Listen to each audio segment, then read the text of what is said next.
Hola amigos, ¿cómo están? Bienvenidos a Perú 21 TV. Mi nombre es Mayra Calderón y a continuación nosotros vamos a hablar sobre la siguiente noticia de que la Corte Interamericana de Derechos Humanos se ha pronunciado por el accionar del Tribunal Constitucional para ordenar la liberación de Alberto Fujimori, que sigue dando que hablar. Hasta el momento la Corte había mantenido un silencio, pero ya se ha pronunciado y esta Corte ha dicho básicamente que se cometió desacato al liberar a Alberto Fujimori. Dispusieron una supervisión en las investigaciones de los casos Barrios Altos y La Cantuta. Además, esto lo hicieron a través de un documento donde además informa que el Estado habría incurrido, como ya mencionamos en el desacato, asegura una serie de hechos consignados que no se cumplió con lo señalado por las resoluciones del 30 de mayo del 2018 y 7 de abril del 2022.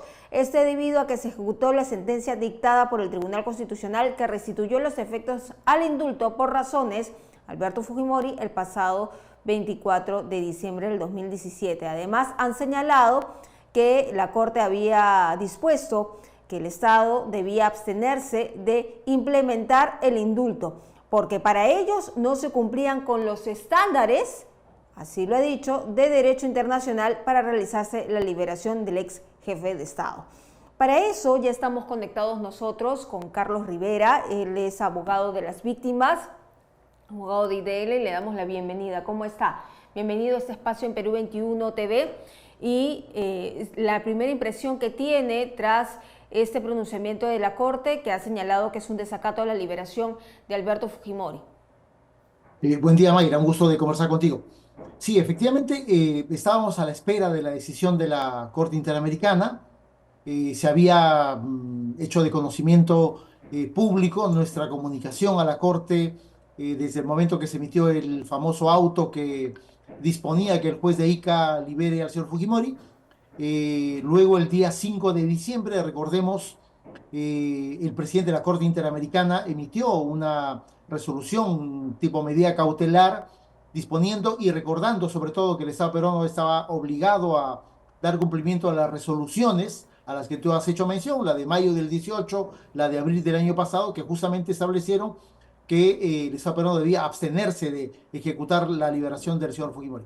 A pesar de eso, ocurrió la liberación, el señor Fujimori está en su casa, y la Corte ahora lo que ha hecho es sus primeras consideraciones sobre esa circunstancia. Me parece que la más grave es esta, que señala en el contenido de la resolución y en la parte resolutiva también, que el Estado peruano se ha colocado en una posición de grave desacato de las resoluciones de supervisión y cumplimiento de la Corte Interamericana y que además está rompiendo también gravemente un principio de derecho internacional que guía a todos los estados en su relación con órganos internacionales o supranacionales, como es un tribunal de derechos humanos como la Corte Interamericana. Pero adicionalmente, también la Corte hace un análisis, yo diría, bastante minucioso de la naturaleza y el contenido de las resoluciones del Tribunal Constitucional, sobre todo las emitidas en las últimas semanas. Y ahí la Corte establece algo particularmente serio y enérgico, que es que está reconociendo que el Tribunal Constitucional ha actuado de manera absolutamente indebida porque ha pretendido limitar o restringir la competencia de un tribunal internacional.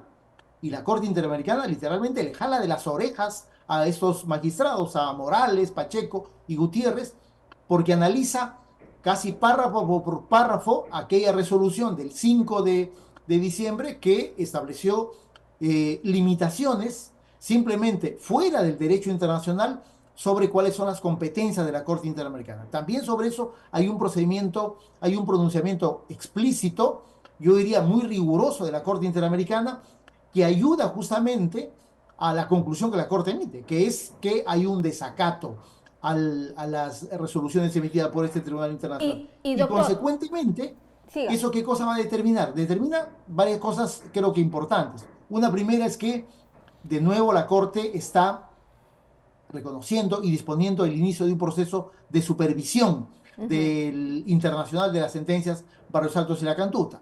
Segundo, que en el marco de ese proceso de supervisión le está pidiendo un nuevo informe al Estado peruano, recordándole que ese informe tendrá que señalar hasta qué punto el Estado peruano está cumpliendo esas obligaciones de juzgar, investigar y sobre todo sancionar en el caso de Barros Altos y La Cantuta. Y por lo tanto, la Corte está colocando un plazo temporal que vence el 4 de marzo para que el Estado cumpla ese informe y luego del 4 de marzo la Corte tomará otras decisiones que desde mi parecer van a ser muy probablemente mucho más severas que las que ha establecido y señalado en esta resolución. Y finalmente la Corte está disponiendo que esta circunstancia sea informada a la Asamblea General de la Organización de Estados Americanos, lo cual es un dato políticamente delicado, yo diría gravísimo, porque nos va a terminar colocando al costado de Venezuela y de Nicaragua, que son justamente estados que en la última década de manera recurrente han tenido la misma posición de desacato frente a mandatos del sistema interamericano. ¿Cuáles son esas sanciones? O sea, se habla de un grave desacato, se habla en esta resolución de que el Perú no está cumpliendo y que incluso no tiene claro los límites del alcance de las decisiones de la Corte Interamericana de Derechos Humanos.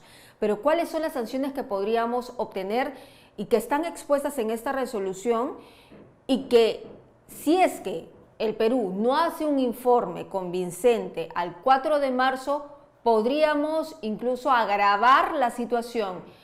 ¿Cómo es ese escenario? Sí, sí, efectivamente. Yo creo que ese es un tema importante, ¿no? Es decir, cuáles son las consecuencias de una resolución como la que se ha emitido hoy día o como la que se va a emitir probablemente luego del 4 de marzo. Mira, en realidad la Corte es un tribunal internacional de derechos humanos, ¿no es cierto? Y por lo tanto, resulta fundamental el cumplimiento de las obligaciones del Estado que han sido asumidas de manera de buena fe sobre el principio denominado del pacta sunt servanda, es decir, los tratados se firman y se ratifican por un principio de buena fe fundamental para el derecho internacional. Obviamente la Corte no va a disponer que el Estado peruano sea sancionado o llevado a prisión, porque eso no procede en el derecho internacional. Pero la Corte sí está llamando la atención respecto de las posibilidades, yo diría bastante concretas en el futuro inmediato, de que se establezcan procedimientos, primero decisiones más enérgicas respecto de este desacato sobre el cual está llamando la Corte Interamericana.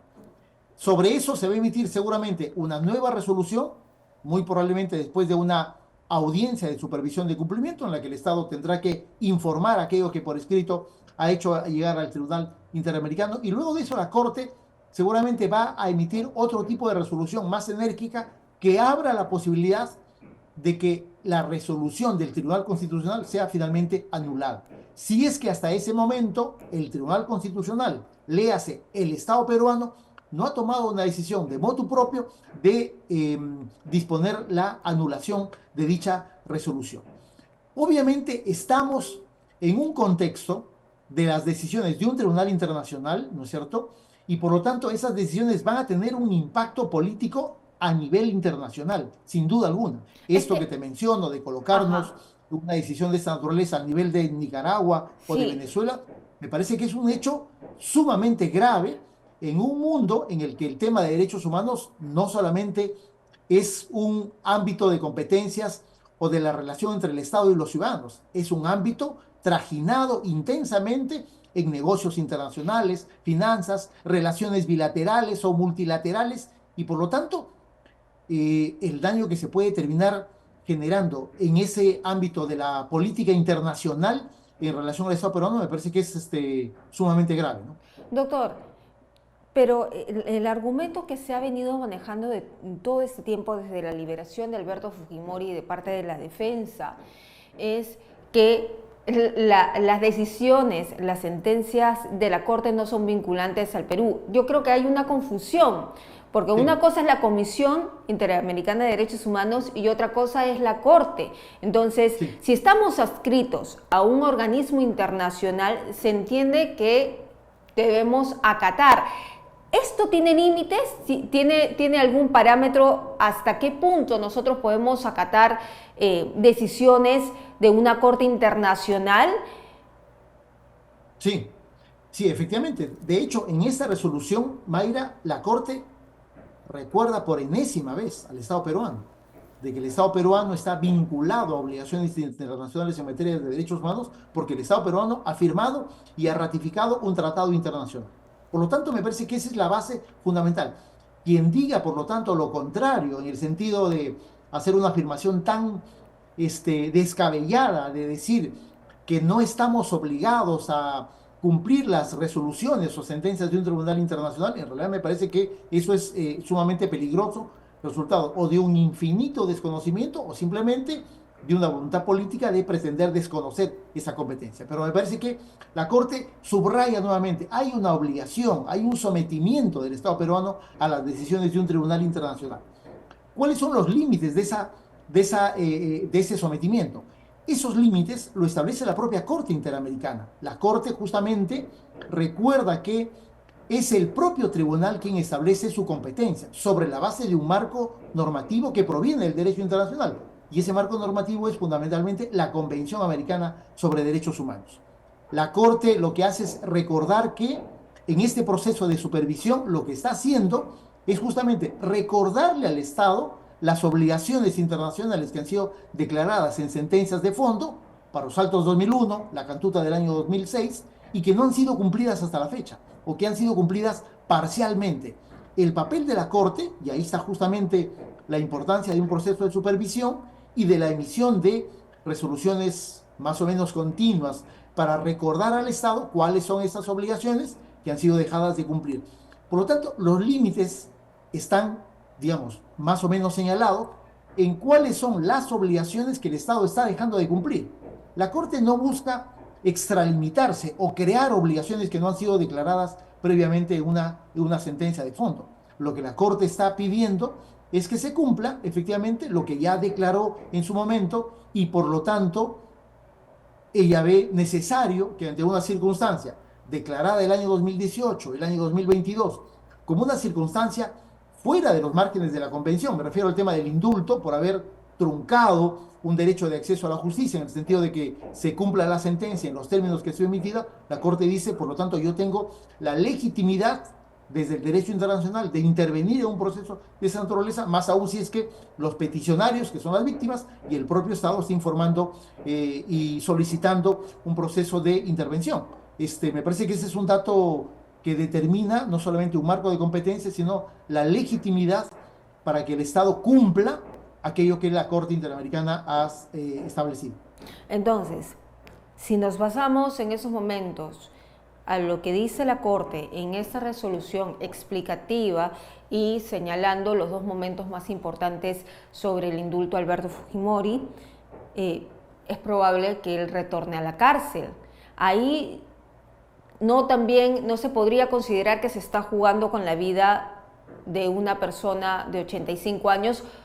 No estoy defendiendo, estoy poniendo un ejemplo. Sí, podría darse lo o podría interpretarse que se está jugando con la vida de una persona de 85 años que está enferma porque está entrando, ingresa, sale y podría en cualquier momento dejar de existir en ese interín. Justamente la resolución del año 18 estableció entre los estándares interamericanos para indultos humanitarios justamente la posibilidad de una verificación cierta, objetiva e independiente, ¿no es cierto?, sobre el estado de salud del condenado. Y por lo tanto, desde el año 18, como lo dijimos en la intensa discusión que se tuvo en las semanas pasadas, desde el año 18 estaba completamente abierta la puerta que la Corte Interamericana estableció, que es que se inicie un nuevo procedimiento de indulto sobre esos nuevos estándares. Y me parece que ese es un dato que se ha pretendido soslayar y decir que simplemente acá lo que se quiere es que un anciano de 85 años fallezca en prisión. En realidad la Corte nunca ha dicho eso, ha dicho todo lo contrario. Se puede solicitar y que se atienda en esos términos. Pero además en esta resolución la Corte recibe información de que el señor Fujimori está compensado, de que está siendo atendido de manera adecuada, oportuna, en términos médicos me estoy refiriendo, en el establecimiento penitenciario. Por lo tanto, pareciera que hay una información que el propio Estado está proporcionando que contradice abiertamente los postulados del Tribunal Constitucional y de los pronunciamientos públicos del Poder Ejecutivo. porque la información que le he dado a la Corte es una información que termina de deslegitimar las razones de por qué ha terminado otorgándose o reactivando la validez jurídica del indulto del señor Fujimori. Me parece que ahí hay un elemento, por lo tanto, aprecio yo un elemento más político que ha comenzado a jugar, de que a pesar de que hay un procedimiento abierto o que hay las posibilidades de abrir un procedimiento, de acuerdo a lo que la Corte dijo, y teniendo en cuenta la información que el propio INPE ha estado proporcionando sobre el real estado de salud del señor Fujimori, eso ha sido puesto de lado. Y se ha tomado básicamente, creo yo, una decisión política y se ha hecho valer una resolución que es contraria al derecho internacional, que es declarada como inconvencional, pero en realidad le ha interesado poco a los 3 miembros que firman la libertad de Fujimori, en el sentido de darle valor a un documento que es abiertamente contrario al derecho internacional y que ha colocado, no solamente en el caso Cantuta Barros Alto, sino que ha colocado en una posición de desacato al Estado peruano en su conjunto. Ujú. Y finalmente, solamente para precisar, doctor Rivera, cuando la Corte señala que se están supervisando los casos de Barrios Altos y La Cantuta, ¿a qué se refiere específicamente? Mira, en este caso específico lo declaró desde el año 2018, cuando se inició este procedimiento, se hizo un primer procedimiento de supervisión. Está supervisando las obligaciones que están declaradas en las sentencias de Barros Altos de 2001, La Cantuta 2006. La obligación es de investigar, juzgar y sancionar. Claro, se ha dicho, oye, pero Fujimori ya está sancionado, ¿no es cierto? La Ujú. Corte analiza ese tercer ámbito de estas obligaciones, la obligación de sancionar, y a la Corte le interesa hacer una valoración entre la sanción impuesta, dice la Corte, por graves crímenes de lesa humanidad a una pena de 25 años, y el significado que puede tener y el efecto que puede tener una disposición de indulto que termina de romper esa disposición que se supone el tribunal que juzgó y condenó a Fujimori lo hizo sobre la base de un principio de proporcionalidad, en el sentido de que encontró un hecho extremadamente grave, que es el asesinato de 25 personas, y por lo tanto dispuso que se le aplique la pena máxima que en ese momento se podía aplicar. La Corte dice que, por lo tanto, no corresponde que una medida como el indulto superviva porque está rompiendo justamente este ámbito y este elemento de que se sancione en los términos adecuados y dependiendo de acuerdo a la naturaleza de los crímenes que ha sido cometido. El punto de partida es ese. Y la Corte, por lo tanto, concluye, hay consecuentemente un incumplimiento de una obligación que está declarada en las sentencias de fondo de ambos casos, Barros Altos y La Cantuta, y consecuentemente la Corte dice, yo tengo las habilidades legalmente, convencionalmente establecidas de abrir un nuevo proceso de supervisión, que es el que el día de hoy está notificando tanto a nosotros como al Estado peruano. Muy bien, muchísimas gracias, doctor Rivera, por su tiempo en Perú 21. Imaginamos que vamos a seguir hablando largo y entendido sobre este tema porque todavía no acaba. El 4 de marzo el Estado va a tener que responder con un informe sobre lo señalado en la Corte. Vamos a ver cuál va a ser la posición, si van a mantener esa posición que se mostró a través de la presidenta Dina Boluarte y Alberto Tarola, o si en todo caso se va a retroceder y finalmente se cumple lo que indica la Corte Interamericana. Muchísimas gracias. Gracias a ti, Mayra. Gracias a Perú 21 también. Hasta luego. Hasta luego. Bien, era entonces Carlos Rivera, abogado de las víctimas, abogado de IDL, que estaba con nosotros explicándonos paso a paso desde su percepción, cómo se ha debido de manejar esta situación. Ahora, dice que la consecuencia principal de haber liberado a Alberto Fujimori de parte del Tribunal Constitucional ha sido tomada como un desacato por la Corte Interamericana de Derechos Humanos porque ya había una sentencia. Hay dos momentos claves, en el 2018 y en el 2022.